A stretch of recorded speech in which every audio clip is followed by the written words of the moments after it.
Ghost of Tsushima might not be the most graphically impressive game to grace the PlayStation 4, but in terms of art direction and sheer visual beauty, it's by far one of the most unique. Sucker Punch Productions' latest effort doesn't provide the perfect samurai story either, but it does possess plenty of little flourishes that help distinguish it from other AAA titles of the current console generation, plus some added details for good measure. Whether it's wiping the blood off JIN'S katana, outstretching your hand through the tall grass as you roam the countryside, or even just taking the time to cuddle a cute widow fox, Tsushima has loads of little details that help make it feel like more than just another open-world game. So I'm Ewan, this is WhatCulture Gaming, and here are 8 pointless details from Ghost of Tsushima that will blow your mind. Number 8. Jin brushes his hand through tall grass while on his horse. Starting off with a small but potentially evocative detail now, when Jin is galloping at full speed on his horse or just leisurely strolling through a field of tall grass or flowers, he'll lean his hand over outstretched to feel the foliage brush against his fingertips. You actually see him first do this in the game's intro, and it hammers home his reverence for Tsushima extremely well. There are plenty of opportunities for Jin, and by extension the player, to take in Tsushima's beauty, and the simple act of him dangling his hand into the island's fields illustrates but one way the game forces players to adjust their gaze and focus on something other than the next objective. Ghost of Tsushima's introduction is suitably cinematic and filled to the brim with highlights, but when it ends and the world opens up, seeing Jin reach into the fields and be enveloped by nature truly is a sight to behold. Number 7. Blood sprays onto Jin, enemies, and the environment. Ghost of Tsushima blends together filmic myth and historical reality to impart its own take on feudal Japan, an approach that manifests most obviously in its combat. Tsushima's swordplay is excellent and is rooted in real-life technique. Jin can switch between several different stances to get an advantage over his opponents, and when blows hit, they really hit. The Sakai Katana isn't just another over-glorified baseball bat or blunt instrument. It's sharp, deadly, and cuts through people like a hot knife through butter. In typical cinematic fashion, depending on where you make contact with your opponent, blood will jet and gush in various but specific directions. Land a blow against a neck, for instance, and the spray will erupt from that specific body part and land onto the environment in gruesome fashion. Stab someone in the chest, and blood will jet from the exit wound and land behind them. But do you want to know the cherry on top of this blood-themed cake? When swiping right on the touchpad to sheath JIN'S katana, he'll either wipe it off his clothes or flick the blood onto the ground, and it doesn't disappear. Number 6. You can pet foxes after visiting their shrines. Tsushima Island is a character in and of itself, and one of the friendliest faces you'll encounter as a player are the island's many foxes. Encounter one of their dens and they'll lead you to a nearby Inari shrine, which you can then honor to gain or strengthen your charms. Some may even stick around for the chance of a good chin scratch, which, obviously, you have to do. Over the course of playing Tsushima, I estimate I must have petted 90% of the foxes I encountered. Sure, it's the same old animation over and over and over again, but who could say no to those little faces? They're great, and do a great job of reiterating that every AAA game simply must provide opportunities for players to pet cute animals. Number 5. There's accurate limb dismemberment.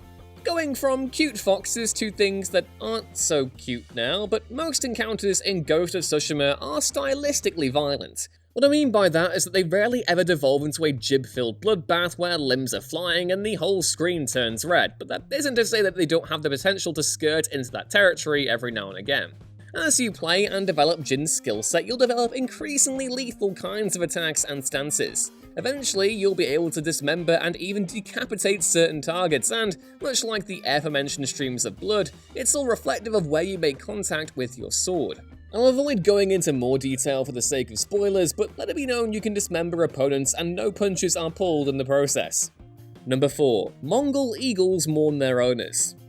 One thing you'll notice while progressing through Tsushima is that your enemies get a lot tougher. Some will adapt so that standoffs aren't as easy to perform, while new enemy types and weapons also get thrown in for good measure. One of the more interesting but potentially less developed foes Jin will encounter are Mongol eagles. As the game explains, if you're diligent enough to seek out and collect its many Mongol artifacts, some Mongol soldiers actually have eagles they use to scout out enemy positions and relay messages. They raise these eagles from a young age until it's time to take them out into the field, and if you were already torn up about the fact you have to kill those lovable mustachioed dogs that give away your position, seriously, this and The Last of Us Part 2 in the same year, then you're going to want to buggy on over to a different location as soon as you've killed an eagle's owner. If you've opted to spare an eagle but not the owner and have dispatched the other Mongols present, the eagle will actually fly back to its master and mourn them for a brief while before flying off to start a new life under a new name and identity. Number 3. Crabs, frogs, and other wildlife. Thankfully, as opposed to most games, most of the wildlife in Tsushima isn't out to get you. Bears can be provoked, but most often you'll find them getting into tussles with Mongol soldiers or bandits. Deer, meanwhile, roam the countryside freely and you are encouraged to leave them alone, but there are also other animals in the game that players may neglect if they aren't paying close attention. If you decide to comb Tsushima's beaches, you'll actually be able to spot crabs moving in the sand. They're low poly and disappear and reappear in a flash, but they're a neat touch to convey the island's biodiversity. Likewise, moving further north into the wetlands, and you'll be able to spot all sorts of animals. Frogs hop and jump through ponds, and you'll also be able to spot pelicans and other birds dotted across the regions. Better still, while the most common bird you'll encounter in the game is a yellow-coloured songbird, other birds will actually mark out key locations on your map. Haiku sites, for instance, can always be identified by the sight of some white birds circling overhead. Number 2. The Ghost Armor shows JIN'S evolving arsenal. Ghost of Tsushima comes with a lot of cool armors and outfits for Jin to wear, so much so that it's easy to lose track of all the various hats, bandanas, masks, dyes, and cosmetic upgrades that come with each one. However, there is a standout armor in the game, and that is of course the Ghost Armor. Featured prominently throughout Tsushima's marketing, Jin's custom battle armor is reflective of the journey he undertakes in-game. Whereas before most of his armors were emblematic of his principled approach to combat, boasting only protection and belts for his katanas and bows, the Ghost Armor finds a place for every part of his evolving arsenal. The first and most notable thing about Jin's changing garb is the rope slung across his chest. Jin gains access to this ability towards the end of the game's first act, and it becomes a vital tool in him taking on a more innovative approach to combat, utilizing verticality and deception to turn the tide against the Mongol army. Likewise, the armor also finds a place for Jin's kunai, a weapon commonly adopted by ninja, who emerged as a major force in Japan a few centuries after the Mongol invasions. These throwing weapons stagger and can even kill opponents, and are very un-samurai in nature. Equipping the Ghost Armor also provides Jin with an additional Tanto blade that's positioned on his right-hand shoulder. It doesn't really serve a purpose, but more swords ups the stylish factor even more. Number 1. Kurosawa mode is more than just a filter. The functional qualities of Ghost of Tsushima's Kurosawa mode are a tad difficult to assess, mainly because Tsushima is itself one of the most vibrant and colourful looking games I've ever encountered.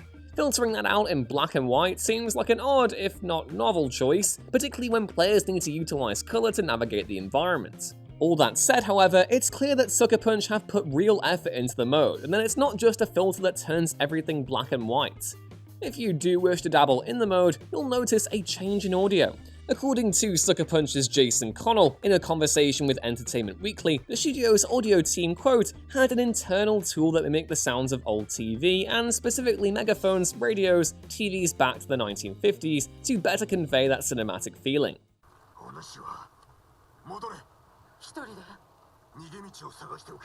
Players will also notice film grain and other such effects that attempt to hammer home the game's filmic sensibilities even more. Although, I must say that while Kurosawa mode might be fun to flick on for a couple of minutes to get that perfect shot in photo mode, your time would probably be better spent diving into the late director's filmography instead, or, just playing the game in full colour.